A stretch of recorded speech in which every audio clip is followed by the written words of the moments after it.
Hello everyone, welcome back to my channel. तो बड़ों को प्रणाम, छोटों को प्यार और मेरे सभी दोस्तों को हाय और हेलो। जैसा कि मैंने पहले ही बताया, ये गणपति जी का ब्लॉग है। फर्स्ट डे जो गणपति का रहता है उसका ब्लॉग है। और इसी रात को हम गणपति लेके आए थे। उसके बाद हमने जो भी डेकोरेशन था वो सब किया, वो सब आपने देख ही लिया होगा।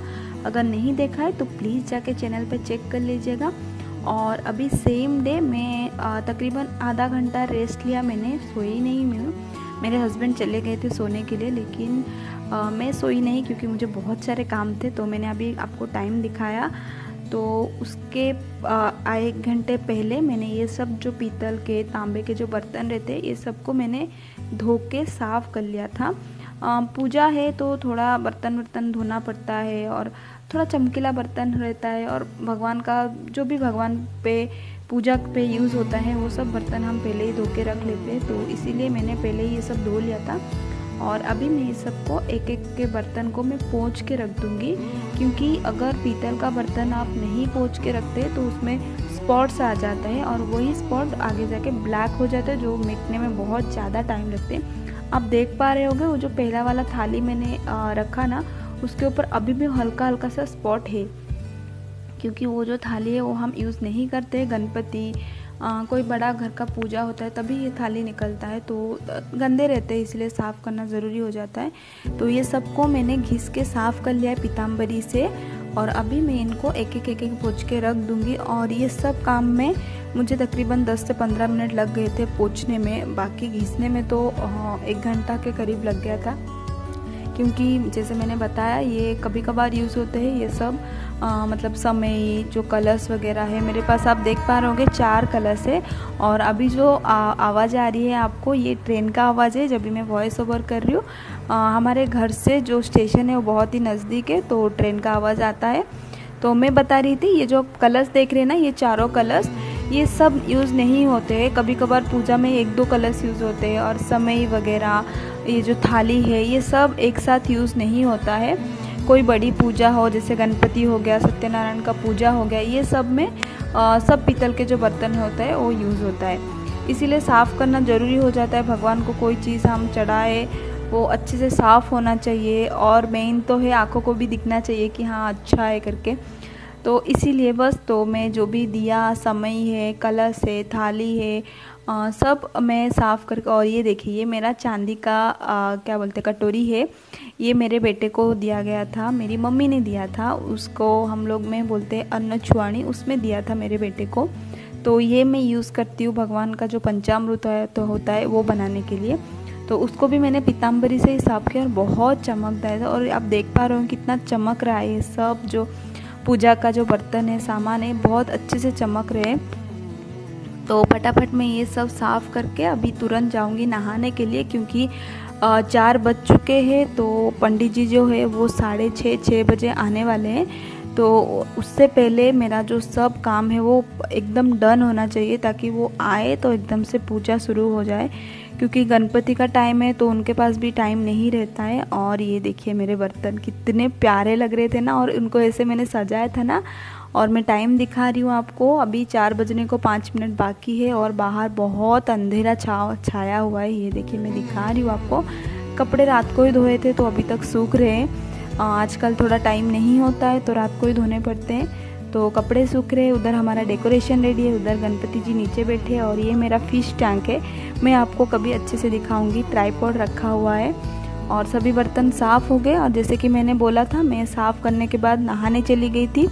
और जैसे ही मैं नहा के आई, मेरा जो बाहर का जो टाइल्स है उस पर और बाहर सब मैं झाड़ू पोछा करके रंगोली डाल दूँगी।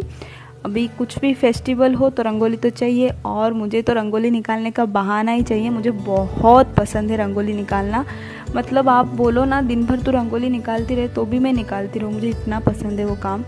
तो बस वो झाड़ू पोछा कर लूँगी बाहर का, और अंदर का भी मैं झाड़ू नहीं लगाऊंगी, क्योंकि घर पे भगवान जी है, बप्पा है घर पे। तो हमारे यहाँ बोलते हैं कि अगर घर पे भगवान जी हो, कोई भी भगवान हो, बप्पा नहीं, कुछ भी आप भगवान घर पे अगर स्थापित करते हैं तो तभी झाड़ू नहीं लगता है घर पे। तो अभी तो पप्पा है घर पे तो झाड़ू नहीं लगेगा, सिर्फ पोछा लगेगा। तो मैं पहले कपड़े से अच्छे से जितना हो सके मेरे से उतना कचरा उठा दूंगी, फिर पोछा भी लगा दूंगी। और ये देखिए मेरे बाहर का रंगोली मैंने निकाल दिया है। पूरा शूटिंग मैंने नहीं किया है, बस फाइनल है ये। और ये सब कामों में मुझे 1-2 घंटा लग गए थे। और अभी बज रहा है 6:30, पंडित जी आ चुके हैं और मेरे हस्बैंड जी जो है वो भी उठ के नहा धो के तैयार हो चुके थे। और ये टाइम तक मैं भी तैयार हो गई थी, मेरे हस्बैंड भी तैयार है। और हमारे यहाँ कोई भी पूजा हो तो ऐसे वस्त्र पहना जाता है, इसको हम लोग मट्ठा बोलते हैं। और आप सिंपल धोती कुर्ता भी बोल सकते हैं, कुर्ता नहीं है एक्चुअली, धोती ही है। तो मट्ठा पहनते हैं। और ये मैं और मेरे हस्बैंड पूजा कर रहे हैं। ये टाइम तक सबका नहा के धो के हो चुका है, बस बच्चे ही बाकी है। और इसलिए आपका मेरा जो बेटा है वो आपको सेम कपड़े में दिख रहा है जो पिछले ब्लॉग में उसने कपड़ा पहना था, क्योंकि वो पहन के सोया था, अभी उठ के आया है। उसका ही नहाना बाकी है, उसका और मेरी बेटी का। बाकी सबका हो गया है। अभी चल रही है पूजा। तो पहले जिसका जैसा रीति रिवाज रहता है उसी तरीके से पूजा होती है। तो हमारे यहाँ ऐसे ही पूजा होता है। पहला नवग्रह को पूजा किया जाता है, तो वही नीचे चल रहा है। फिर बाद में हम गणपति जी का पूजा करेंगे, उनके अंदर प्राण प्रतिष्ठा कराएंगे, उनका मुख दर्शन कराएंगे, उनको चंदन सिंदूर लगाएंगे, उनको वस्त्र पहनाएंगे, उनका जो भी श्रृंगार है वो करेंगे। और पीछे जो चल रही है आप देख पा रहे हैं ना, वो मेरी भांजी है, वो भी उठी है, वो भी नहीं नहाई है अभी तक, क्योंकि बहुत ही सवेरे था और वो भी लेट सोई थी तो वो भी नहीं उठ पाई और हमने उठाया भी नहीं एक्चुअली उसको। और बाकी घर का जो भी काम है इधर का मैं कर ही रही हूँ। बेडरूम में वो लोग सोए थे, तो बस पूजा चल रही है। और एक्चुअली मेरी भांजी ने ही ये सब शूटिंग किया है, तो इसी वजह से मैं उसको उठा के लेके आई थी कि और ये तो शूटिंग कर ले करके। तो ये देखिए समय वगैरह जला दिया है। और बाकी सबका तरीका अलग अलग रहता है, बप्पा सबके है तो सब अपने तरीके से पूजा करते हैं उनको। और हर किसी का धर्म, हर किसी का पूजा करने का तरीका अलग रहता है। ज़रूरी नहीं मैं जैसे कर रही हूँ, हम जैसे कर रहे हैं आप भी वैसा ही करते हो। तो ये सब अपना तरीका है, अपना श्रद्धा है, आप अपने मन से कैसे करते हैं वो देखते हैं भगवान जी। तो बस ये देखिए भगवान को हमारा मुख दर्शन हो गया है। आप भी दर्शन कर लीजिए गणपति बप्पा को। ये देखिए कितने प्यारे लग रहे थे। और ये साल तो हमने 2 फीट का मूर्ति लाया है, पिछले साल तक हम 1.5 फीट का ही लेके आते हैं।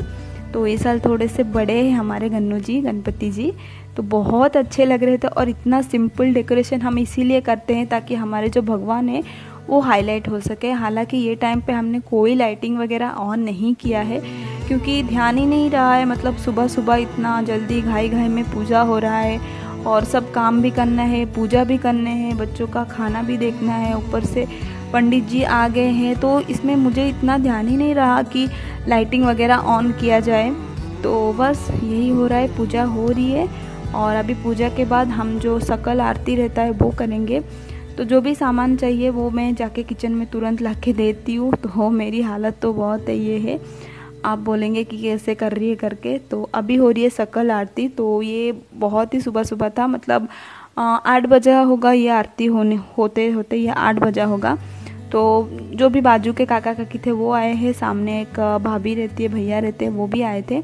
तो वही होता है। और इस टाइम पे अगर मेरे ननद लोग रहते तो हमारे घर पे जगह नहीं रहती है खड़े होने की। मतलब मेरे घर के ही लोग बहुत ज़्यादा हो जाते हैं और इतना शोर शराबा से आरती होता है। और ये टाइम तक बच्चे अभी तक नहीं नहाए, तो प्लीज़ आप माइंड मत कीजिएगा कि मतलब रात का कपड़ा ही पहन के कैसे खड़े। लेकिन वो बच्चे हैं, उनको कुछ हम ज़बरदस्ती कर नहीं सकते, फिर भी मैंने उनको दूर ही खड़ा किया है। तो आरती हो रही है। आरती होने के बाद मैं जाऊंगी भोग बनाने के लिए, क्योंकि जो भी सुबह का हमारा पूजा था उसमें हमने ख़रीदा हुआ मिठाई लगा दिया था और जो भी फ्रूट्स वगैरह थे वही भोग में हमने चढ़ा दिया था। अभी दोपहर में हम मोदक चढ़ाएंगे, दोपहर में नहीं एक्चुअली 9-10 बजे ही मोदक चढ़ा देंगे। फिर उसके बाद दोपहर में नैवेद्य चढ़ाएंगे हम लोग, जो हमारे घर पे बनता है वही नैवेद्य में हम चढ़ाएंगे। और हम लोग कोई भी पूजा हो, कोई भी त्यौहार हो, उसमें हम लोग प्याज लहसुन नहीं खाते हैं। तो उसी हिसाब से हमारा खाना और नैवेद्य जो है उसी हिसाब से बनता है। तो चलिए सबसे पहले बना देते हैं मोदक। तो मोदक मुझे इतना मतलब बोलते ना परफेक्ट नहीं आता है जैसा सब लोग बनाते हैं, लेकिन मैं बना लेती हूँ और बन भी जाता है अच्छे से। तो चलिए फिर शुरू करते हैं। तो मैंने कढ़ाई चढ़ा दिया है, कढ़ाई में डाला है 1 टेबलस्पून घी, उसमें मैंने डाला है ये नारियल। तो ये नारियल जो है ये सूखा नारियल है, आप चाहें तो जो कच्चा नारियल आता है वो भी ले सकते हैं, लेकिन मैंने सूखा नारियल लिया है ताकि थोड़ा सा कम टाइम लगे। उसको मैंने थोड़ा सा भूना है, 5 से 7 सेकंड भूना। उसके बाद मैंने उसमें गुड़ डाल दिया है। तो आप बिल्कुल चीनी डाल के यूज़ कर सकते हैं, लेकिन ट्रेडिशनली जो मोदक है उसमें गुड़ ही जाता है और टेस्ट भी बहुत अच्छा देता है गुड़ का। तो गुड़ डाल दिया है मैंने, गुड़ को मैंने मेल्ट कर दिया। उसके बाद थोड़ा सा इलायची पाउडर डाल दिया है और इसको हमें ज़्यादा नहीं चलाना है क्योंकि ये गुड़ है। अगर आप चीनी लेते हैं तो आपको थोड़ा सा चीनी मेल्ट होकर वो पानी हो जाएगा, इसलिए पकाना पड़ेगा, लेकिन गुड़ इतना जल्दी मेल्ट नहीं होगा, वो सिर्फ नारियल में कोट होता जाएगा। तो ज़्यादा नहीं मिक्स करना है। जैसे ही आपको लगे कि आपका गुड़ प्रॉपरली नारियल में कोट हो गया है तभी आपको उसके निकाल देना है। तो मैंने निकाल दिया है, स्टफिंग मेरा हो गया है। अभी हम बनाते हैं जो बाहर का परत है मोदक का वो। तो उसके लिए हमें लेना है चावल का आटा। तो मैं नॉर्मली चावल का आटा यूज़ नहीं कर रही हूँ, तो मैं मोदक का जो पीठ आता है ना, मैंने वही लिया था डीमार्ट से, तो मैं वही यूज़ कर रही हूँ। तो उसके पैकेट में जो इंस्ट्रक्शन है वो लिखा हुआ है 1:1, मतलब अगर आप 1 कप ले रहे आटा तो आपको 1 ही कप पानी लगेगा। अगर आप 2 कप ले रहे तो 2 कप पानी लगेगा। तो बराबर के मात्रा से आपको यूज़ करना है। बाकी अगर आप चावल का आटा यूज़ करते हैं तो 1 कप को 1.5 कप पानी लगता है। तो मैं मोदक का पीठ यूज़ कर रही हूँ, तो उसमें जैसा लिखा गया था मैं सेम वैसा ही कर रही हूँ। तो मैंने 2 कप पानी डाला है, थोड़ा सा उसमें घी डाला है, थोड़ा सा नमक डाला है और पानी में जैसे ही उबाल आ गया था मैंने उसमें डाल दिया है केसर के धागे। ये ऑप्शनल है, आप चाहें तो डालें, नहीं तो बिल्कुल मत डालिएगा। लेकिन केसर का धागे डालने से थोड़ा थोड़ा येलो येलो सा स्पॉट आता है मोदक में, तो अच्छा लगता है देखने के लिए, तो इसीलिए मैंने डाला है। और जैसे ही हमने चावल का आटा डाला उसको तुरंत मिक्स कीजिएगा और उसमें आप कोशिश कीजिएगा गुठलियाँ ना पड़े, तुरंत मिक्स कीजिएगा और तकरीबन 5 मिनट मिक्स करने के बाद उसको ढक के छोड़ दीजिए 10 मिनट के लिए। और ये टाइम पे अभी आपको गैस बंद कर देनी है। आपको गैस चालू रख के अगर आप ये सब काम करेंगे तो जो चावल का आटे हैं उसमें गांठें आ जाएंगे और आप फिर बाद में आपको गूंदने में बहुत तकलीफ़ हो जाएगी। तो देखिए मैंने गैस बंद कर दिया और इसको अभी मैं ढक के 10 मिनट के लिए छोड़ दूँगी। तब तक जब तक कि आप उसको वो जो डो है उसको आप हाथों से छू ना सके, उसको हैंडल ना कर पाए, तब तक उसको आपको छोड़ना पड़ेगा। तो अभी भी ये बहुत ही गर्म है, हाथों से हैंडल नहीं हो पा रहा है, इसीलिए मैं स्पैटुला के हेल्प से उसको अलट पलट कर रही हूँ। तो अभी लगभग 10 से 15 मिनट के बाद मैं आ गई हूँ फिर से किचन में और मैं एक थाली को अच्छे से घी लगा के ग्रीस करूँगी ताकि जब भी मैं वो जो डो है उसके ऊपर निकालूँ वो चिपके नहीं और बहुत अच्छे से वो नीट हो जाए। तो देख पा रहे होंगे आप कि मैं थोड़ा थोड़ा ही डो निकाल रही हूँ क्योंकि बहुत गर्म है अभी, मतलब मैं छू पा रही हूँ लेकिन थोड़ा ज़्यादा ही गर्म है, इसलिए मैं थोड़ा थोड़ा ही निकाल रही हूँ। तो मैं ये 3 पार्ट में उसको अच्छे से गूंद के रख दूँगी। तो पहले मैंने थोड़ा सा निकाला है, उसको पहला गूंद लूँगी और बॉल बना के रख लूँगी, फिर से थोड़ा निकालूँगी और फिर से गूंद लूँगी। अगर आपको लगे कि आपका जो मोदक का आटा है वो ज़्यादा पानी हो गया, पतला हो गया है, तो आप बिल्कुल टेंशन मत लीजिएगा, उसको आप गूंदते जाइए, वो आराम से डो के फॉर्म में आ जाएगा। अगर ज़्यादा चिपचिपाहट लग रहा है तो थोड़ा सा घी लगाइए। तो मैंने भी वही किया है, थोड़ा सा हाथों में घी ग्रीस करके अच्छे से मैंने गूंद लिया है। और ये देखिए जैसे कि मैंने बताया था 3 पार्ट में मैंने उसको गूंदा था, अभी 1 पार्ट में करके मैं उसको और अच्छे से नीट कर लूँगी। अब जितना अच्छे से उसको नीट करेंगे ना उतना अच्छे से आपका मोदक जो है वो बनेगा, उसमें क्रैक नहीं आएंगे। और फाइनली मैं उसमें थोड़ा सा घी और लगा दूंगी, चिकना बना दूंगी उसको, और चिकना बना के अभी चलते हैं मोदक बनाने के प्रोसेस में। तो मोदक बहुत मतलब बोलते हैं ना मुंबई में मराठी जो लोग रहते हैं वो हाथों से बहुत सुंदर सुंदर शेप से बनाते हैं। तो मुझे उतना आता नहीं है, लेकिन मैं जब से इधर आई हूँ और गणपति बिठाना शुरू किया है, मैं हर साल बनाती हूँ मोदक, कैसे ना कैसे बनाती हूँ, हाथों से भी बनाती हूँ, छाँचे से भी बनाती हूँ, लेकिन जो परफेक्शन आता है वो छाँचे से ही आता है, मैं यही बोलूँगी। तो इसीलिए मैं सबसे पहला जो मोदक है वो छाँचे से ही बनाया है, उधर रखा हुआ है, देख पा रहे होंगे आप। और अभी ये दूसरा मोदक बना रही हूँ मैं छाँचे से। आपको कुछ नहीं करने का है, थोड़ा सा स्टफिंग लीजिए, थोड़ा सा मोदक का पीठ लीजिए, उस पर भरिए, उसके बीच में आप होल कीजिए, उसके अंदर स्टफिंग भरिए, फिर उसको सील कर दीजिए। और ये देखिए मोदक बनके हमारा जो है एकदम तैयार है। और जैसे कि मैं बता रही थी, केसर का जो धागा है वो यूज़ करने से जो हल्का हल्का येलो सा स्पॉट आता है ना, वो बहुत अच्छा लगता है देखने में। तो अभी तो हो गया सांचे में, अभी मैं बना रही हूँ हाथों से। तो ये जो ट्रिक है ये मैंने रिसेंटली देखा था, मतलब मुझे व्हाट्सअप पे ऐसे ही आया था, तो मैं वही ट्राई करूँगी। लेकिन पहले मैं उसको ऐसे ही नॉर्मली ट्रेडिशनली जैसे फोल्ड करते हैं ना, वैसे मैं बनाती थी, वो तो मेरा बनता नहीं है कभी। तो चलिए फिर वही ट्राई करते। तो एक पीठ का बॉल लिया है मैंने, उसको फैला दिया और उसके बाद बीच में स्टफिंग करके उसको एकदम मोदक का शेप जैसा उसको मैं ऊपर की तरफ बना लूँगी। उसके बाद उसमें हम डिज़ाइन बनाएंगे, जो प्रॉपर मोदक का डिज़ाइन होता है ना, वो डिज़ाइन। तो ये डिज़ाइन जो है आप किसी भी मतलब ये से बना सकते हैं, चम्मच से बना सकते हैं, फोक से बना सकते हैं, लेकिन मैं इधर माचिस का काठी यूज़ कर रही हूँ, तो उससे ही मैं एक लाइन लाइन बना दूँगी ताकि ये दिखने में एकदम मोदक जैसे लगे। और प्रॉपर मतलब मोदक ऐसे ही लगते हैं ट्रेडिशनली, तो ऐसे लगने के लिए मैं ऐसे लाइन लाइन बना दूँगी। और ऊपर थोड़ा सा ज़्यादा ये हो गया था, तो उसको मैं अच्छे से शेप में दे दूँगी। और ये देखिए ये भी दिखने में बहुत ही प्यारा लग रहा है, हालांकि मुझे यकीन नहीं था कि इतने अच्छे लगेंगे।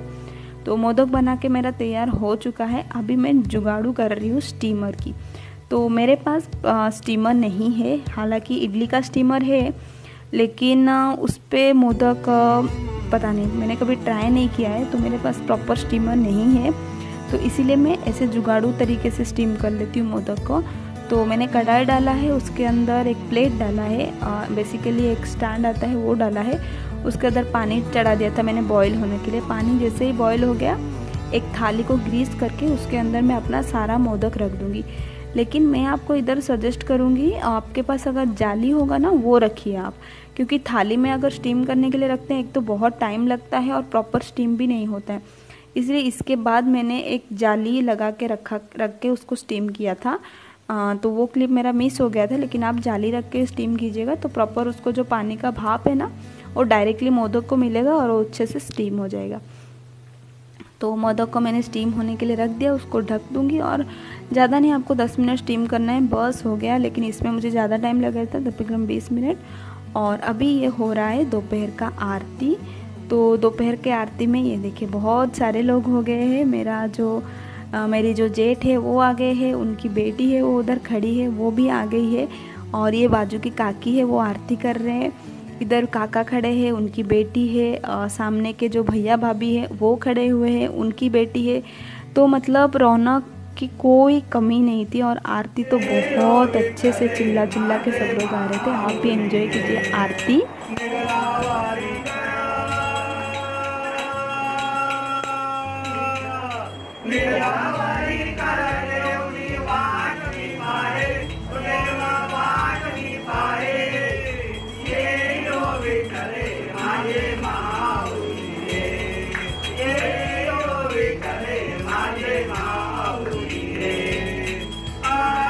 इधर मेरे हस्बैंड सबको एक एक जन को आरती के लिए बुला रहे ताकि सब जन आरती करेंगे। तो काका सबका आरती हो गया था, अभी भैया और भाभी को भी बोल देंगे आरती करने के लिए। फिर मेरे जेठ और उनकी बेटी भी करेंगे, फिर मेरे पप्पा करेंगे, मतलब मेरे ससुर, वो भी कर लेंगे। तो सब जन एक एक जन आरती करेंगे। तो बहुत लंबा आरती करते हैं हम लोग और इतना अच्छा भी लगता है। आप भी सुनिए आरती कैसे होती है हमारे यहाँ।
वारुती माये माझ्या पंढरी राया, माझ्या पंढरी राया, ये हो विठ्ठले माझे माऊली रे, ये हो विठ्ठले माझे माऊली रे।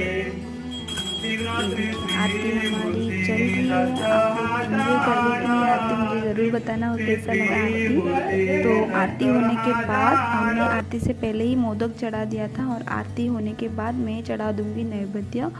तो नैवेद्य में मैंने बनाया था रवा और आलू और चने दाल की जो गीली वाली सब्जी होती है वो बनाया था। तो वही हमने नैवेद्य में चढ़ाया, क्योंकि वो हम जो भी बनाते हैं गणपति के दिन वो बिना कांदे और बिना लहसुन के बनाते हैं, तो वही खाते हैं सब लोग और वही भी नैवेद्य में भी वही चढ़ता है। तो हमारे यहाँ नहीं बनता है कांदे का, बाकी सबका अपना अपना तरीका रहता है। और ये मेरी बेटी देखिए आरती हो रही है, आरती अभी संपन्न हो जाएगी, फिर बाद में भगवान को नैवेद्य चढ़ाने के बाद सब लोग मतलब खाना खाने बैठ जाएंगे। और ज़्यादातर गणपति में हमारे यहाँ फास्ट ही रखते हैं, मतलब चावल वगैरह हमारे यहाँ कोई खाता नहीं है गणपति के दिन पे। मतलब जो फर्स्ट गणपति होता है उसी दिन को हमारे यहाँ कोई चावल नहीं खाता है, बच्चों को छोड़ के। तो सबके लिए भी वही बना है, रवा और चने दाल का जो सब्जी होता है वो।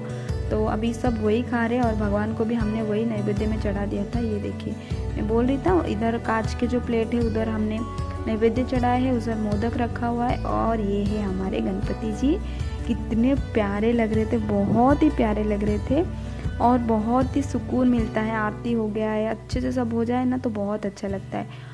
और अभी शाम हो गई है, शाम को फिर से हम आरती करते हैं और जो भी फल फ्रूट्स जो भी रहेंगे वही हम भोग में चढ़ा के फिर से आरती करते हैं। और ये भी जो लोग देख रहे हैं आप, ये भी बिल्डिंग के हैं, तो मतलब आरती में कोई ना कोई बिल्डिंग का रहता ही है, तो आरती का मज़ा आता है और अच्छे से आरती भी हो जाती है। और मेरी बेटी देखिए, मतलब कपड़ों का ना ढेर लगा हुआ है, हर बोलते हैं ना आधे एक घंटे में उसके कपड़ों का चेंज होता ही रहता है। तो अभी मैंने फिर से उसका कपड़ा, एक्चुअली मुझे ही शौक है उसको चेंज कराने का, उसको इतना ये नहीं है, लेकिन मैंने उसको चेंज करा दिया है। और दोनों भाई बहन को मैं आरती का थाल दूंगी आरती करने के लिए। मेरे ससुर जो है वो आरती करेंगे। ये देखिए हम दोनों हस्बैंड वाइफ उनको आरती करा रहे हैं, क्योंकि उनका थोड़ा सा हाथ का बैलेंस का प्रॉब्लम है इसलिए। और ये मेरे जेठ है जो आरती कर रहे हैं, तो जेठ है। और आप लोग सोच रहे हैं जेठानी क्यों नहीं आई, ले जेठानी भी आई है, वो आपको दूसरे ब्लॉग में दिखाई देगी, क्योंकि दूसरे दिन हमारा है सत्यनारायण का पूजा और गणपति जी का विसर्जन। तो 1.5 दिन का गणपति रहता है हमारे घर पे, तो 1.5 दिन में जिसको जो टाइम में मतलब फ्री होता है या टाइम मिलता है वो उसी टाइम पे आ जाते हैं। तो जेठानी जो है वो दूसरे दिन आई थी और मेरी ननंद लोग आते हैं हमेशा एक दिन पहले, और रुक के 2 दिन अच्छे से हमारा सेलिब्रेशन होता था। लेकिन ये साल कोरोना की वजह से नहीं आ पाए। हम लोगों ने बहुत मिस किया मेरे ननंद को, भांजे लोगों को। और ये सब जो हो रहा है ना, मतलब एक तरीके से इसीलिए मैं कर रही हूँ ताकि आगे जाके मैं ये वीडियोस देख पाऊँ, वो लोग भी देख पाए दूर होके। और ये देखिए जोरों शोरों से आरती चल रही है ढोलक के साथ, और मेरे बच्चे अभी कर रहे हैं आरती। ये देखिए मेरी बेटी, लेकिन उसको करनी नहीं है, मैं ज़बरदस्ती उसको करा रही हूँ, नहीं लेकिन कर करके। तो आरती हो जाएगा, उसके बाद रात का खाना। तो रात को भी सेम चावल नहीं बनेगा, तो उसी के हिसाब से कुछ मुझे बनाना है। तो मैंने बनाए थे पराठे और जो सिंपल आलू की सब्ज़ी। तो पराठे बनाए थे और आलू की सब्ज़ी बनाई थी, वही है रात को। ये हो रही है भगवान की आरती गणपति जी की। और ये थोड़ा सा मोबाइल का शायद प्रॉब्लम है, इसीलिए भगवान का मुख जो है वो नहीं दिख रहा है आपको। ये देख लीजिए मुख भगवान के, बोल कितने प्यारे हैं, मैं बोलती हूँ ना कितने प्यारे हैं, देख के ना एकदम सुकून मिलता है भगवान जी को। तो ये देखिए ये रात का क्लिप है, इसमें मैं पराठे सेक रही हूँ फटाफट। और आलू की सब्ज़ी पहले ही तैयार हो गई थी, वो मेरी भांजी ने बना दिए थे, मैं फटाफट पराठे सेक के दे रही हूँ। तो मतलब जेठ को भी जाना है, वो जाएंगे तो तभी सुबह फिर जेठानी और फिर उनका एक बेटा है वो आएगी। हालांकि मैंने जो मेरी जेठ की जो बेटी है उसको मैंने बोला नहीं इधर छोड़ दो करके, तो वो रह गई थी रात को। लेकिन सुबह फिर जेठानी आने को था, इसलिए जेठ जो है फटाफट खा के निकलने वाले, तो उनको पहले बिठा दिया है। और पापा बैठे हैं और इधर वो खा रहे पराठे और सब्जी। और ये सब खाने के बाद बर्तन क्लीन करने के बाद हम लोगों ने खाई थी आइसक्रीम। तो वो क्लिप आप मिस मत कीजिएगा, वो ज़रूर देखिएगा। ये देखिए आ गई। और ये मेरी जेठानी की बेटी बैठी है, उसको लग रहा है मैं फ़ोटो खींच रही हूँ लेकिन मैं वीडियो बना रही थी। तो ये देखिए मेरी बेटी कैसे आइसक्रीम खाती है, मतलब दीवानी है आइसक्रीम की। तो आप देखिए और एंजॉय कीजिए। और अगर ब्लॉग आपको अच्छा लगे तो प्लीज़ ब्लॉग को लाइक कीजिए, चैनल को सब्सक्राइब कीजिए अगर आप पहली बार देख रहे हैं तो। और नेक्स्ट ब्लॉग आप देखना बिल्कुल मत भूलिएगा, सत्यनारायण का ब्लॉग है। हमने दूसरे दिन सत्यनारायण का पूजा रखा है और साथ ही में गणपति जी का विसर्जन भी है, तो देखना ना भूलिएगा। और जैसे कि मैं पहले ही बता चुकी हूँ, अगर आपको वीडियो अच्छा लगे तो प्लीज़ लाइक कर दीजिएगा। ये बहुत मायने रखती है मेरे लिए, मेरी वीडियो आपको पसंद आ रही है, मुझे पता चलेगा आपके एक लाइक से। तो प्लीज़ लाइक कीजिएगा। और अगर चैनल को आप पहली बार देख रहे हैं तो प्लीज़ सब्सक्राइब कीजिएगा मेरी चैनल को। और दूसरे ब्लॉग में जो सत्यनारायण जी का ब्लॉग है उसमें आपको ढेरों रेसिपीज़ मिलेगी बिना कांदा और लहसुन के, तो ढेरों रेसिपीज़ मिलेंगे। तो वो ब्लॉग आप ज़रूर देखिएगा, वो भी मैं जल्दी पोस्ट कर दूँगी। और इसको तो आप देखिएगा ज़रूर। इसमें आपको गणपति जी का मुख, और ये देखिए मेरा बेटा, मैं इधर वीडियो शूटिंग कर रही हूँ, वो भी कर रहा है आइसक्रीम खाते हुए, बोल रहा है मम्मा मैं भी कर रहा हूँ, इसको भी आप लगा डालना अपने क्लिप में। तो ऐसा बोलता है वो, इसको भी आप लगा डालना अपने क्लिप में। तो चलिए मैं आपको मिलती हूँ नेक्स्ट ब्लॉग में, तब तक स्वस्थ रहिए, मस्त रहिए और एंजॉय कीजिए। Thank you.